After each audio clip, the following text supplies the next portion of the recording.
Dear friends, welcome to another episode. Today, let's dive into a decisive moment of European politics and security. German Chancellor Friedrich Merz has publicly stated that all diplomatic efforts with Russia came to an end. A statement loaded with historical weight, said with the coldness of who knows that it is drawing a new route to your country and for the whole continent. And along with this statement, an announcement, Berlin and Kiev signed a pact to produce and deliver missiles capable of deeply reaching Russian territory. It is no longer just about defense, but of real, strategic, and accurate offensive capacity. The importance of this change becomes clearer when we look at Germany's recent history. For decades, the country has maintained a cautious posture in military affairs, marked by the weight of its past in the 20th century. This reserve began to be broken in 2022, when Russia invaded Ukraine, shocking the world with the brutality of the attack. It was then that the government of Olaf Scholz announced a special background of 100 billion euros to modernize Bundeswehr, the German armed forces.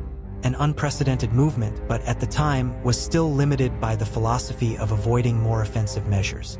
3 years later, already under the leadership of Merz, this policy was radically transformed. In 2025, Germany not only reinforced the initial fund, but added another 200 billion euros, intended for state-of-the-art weapons and also to double-use infrastructures, civil and military, such as bridges, ports, and railways. It is the recognition that a modern war is not only overcome with tanks and airplanes, but with robust logistics and quick mobilization capacity. At the same time, Berlin intensified direct support to Ukraine. The initial package of 7 billion euros in military aid is expected to rise to almost 11 billion throughout the year. Among the equipment sent are the powerful Patriot air defense batteries, capable of intercepting ballistic missiles and enemy aircraft at long distances. Since the end of 2023, Kiev has been operating German defense systems, which have been crucial to reduce the impact of Russian attacks. But Merz goes beyond the simple transfer of weapons. Its strategy directly involves finance the Ukrainian production of drones and missiles, aiming to create a self-sufficient defense industry within Ukraine. This means less dependence on Western supplies and more quick replacement capacity in case of need. The result? Today, Ukraine can already manufacture about 40% of its weapons and ammunition, reaching almost 100% independence in the drone sector, a feature that has been vital on the battlefield. However, in more complex systems such as long-range air defenses, external dependence is still almost total. It was in this context that, in May 2025, during meetings between Merz and German Defense Minister Boris Pistorius in Kiev, strategic agreements were signed to expand this cooperation. They foresee an additional 5 billion euros investment in military packages focused on long-range weapons, systems capable not only to protect territory but to reach the enemy war infrastructure far beyond the front line. And then came the statement that moved international policy. On July 11th, Major General Christian Freuden, head of the Ukraine Center for the German Ministry of Defense, revealed that in late July there will be hundreds of long-range weapon systems produced in Ukrainian territory and funded by Berlin. More than a gesture of support, this represents the creation of an arms production line in the war field itself, giving Kiev the freedom to decide how and where to employ these weapons, without the binding of restrictions imposed by third parties. The announcement of Friedrich Merz was not only a milestone in Germany's foreign policy, but also a clear sign that Berlin is willing to break barriers that seemed insurmountable. Its predecessor, Olaf Scholz, had kept the line of avoiding the sending of weapons with long-range offensive potential. Even when he provided billions of euros in military aid, he made a point of reinforcing that the goal was purely defensive. Merz broke this paradigm directly, making it clear that there would be no more range restrictions for guns sent or produced with German support. This change was consolidated when, in May 2025, Germany, France, the United Kingdom, and the United States removed the limits that prevented Kiev from using Western weapons against military targets in the interior of Russia. The measure was received with euphoria by the Ukrainian government, but caused fiery reactions to Kremlin, which accused Berlin of aggressive militarization and threatened to retaliate. For Merz, the Russian reaction only confirms its thesis. Moscow has no interest in negotiating and will continue his war of aggression until he finds real resistance. The new German policy is based on a strategic principle. To support Ukraine is to defend Europe itself. In the Chancellor's words, Every kilometer that Russia advances on Ukrainian soil is a kilometer closer to threatening European sovereignty. It is in this scenario that comes the agreement announced by Major General Christian Freudin.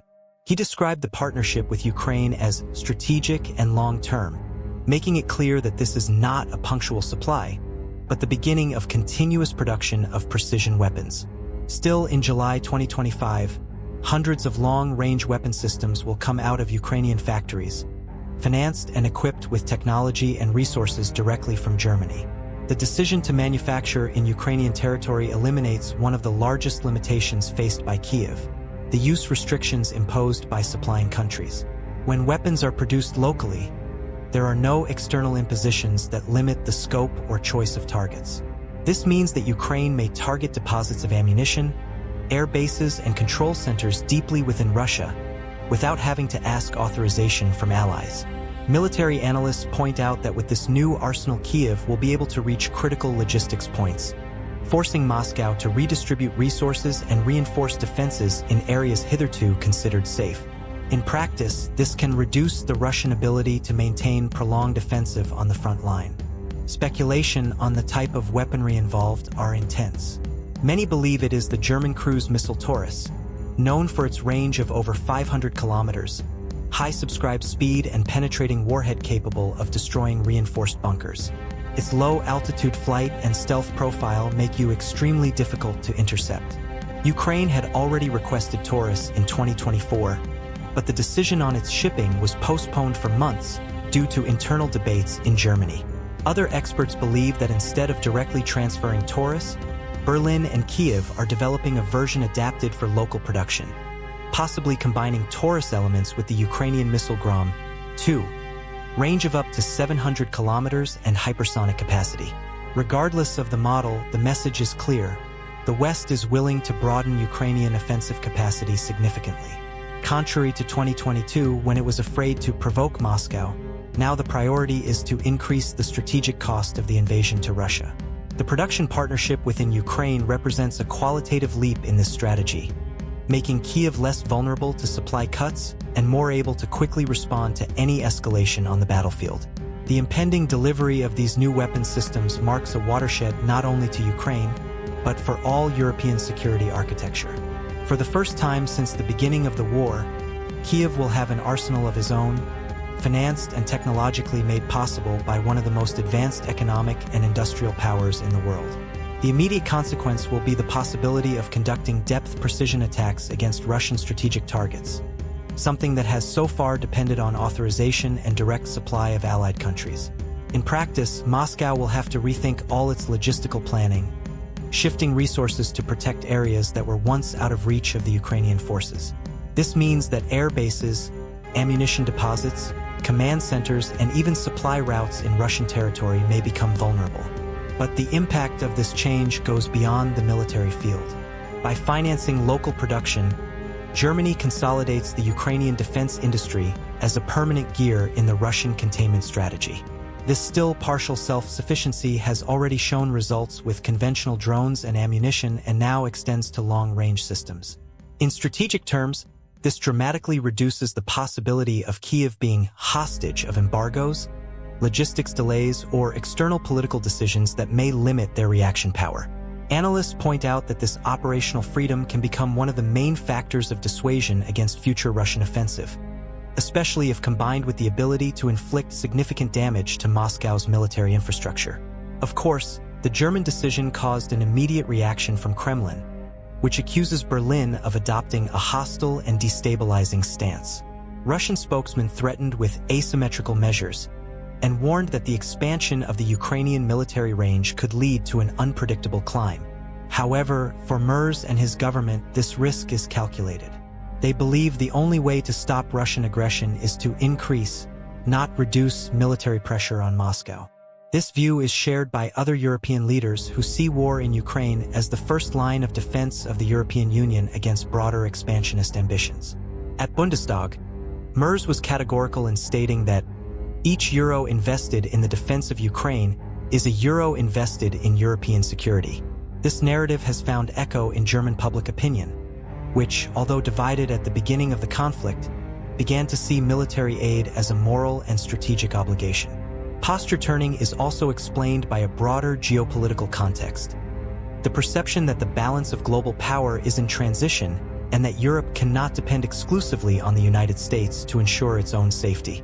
If at the beginning of the war, the sending of weapons was done with hesitation, today Germany not only sends, but actively participates in the development and production of new systems, assuming a leadership role in European military coordination.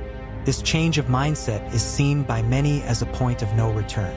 Betting on the permanent strengthening of Ukrainian war capacity, Berlin signals that he does not believe in a lasting ceasefire through diplomacy, at least not on the current conditions imposed by Moscow.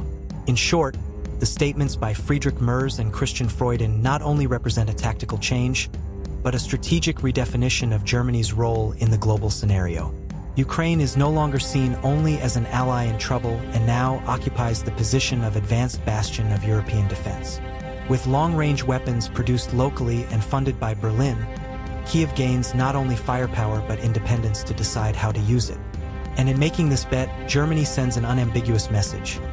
The age of fragile diplomacy with Moscow is over, and the priority now is to ensure that Russia understands in practice and in the battlefield that each act of aggression will be priced louder and louder.